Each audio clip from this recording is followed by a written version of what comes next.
Позираме турбакарската група от село Черна гора, община Перник.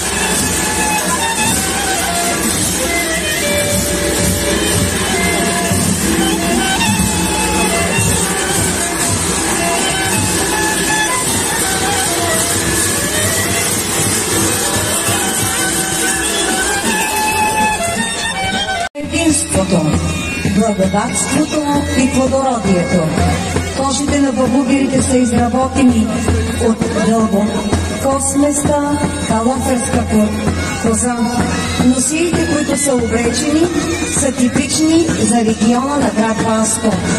Тази традиция се предава и пази ревностно от поколения на поколения. Ръководители на групата Димитър Бицин, Николай Тодев и Радослав Тодев. Те са изключителни.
Thank you.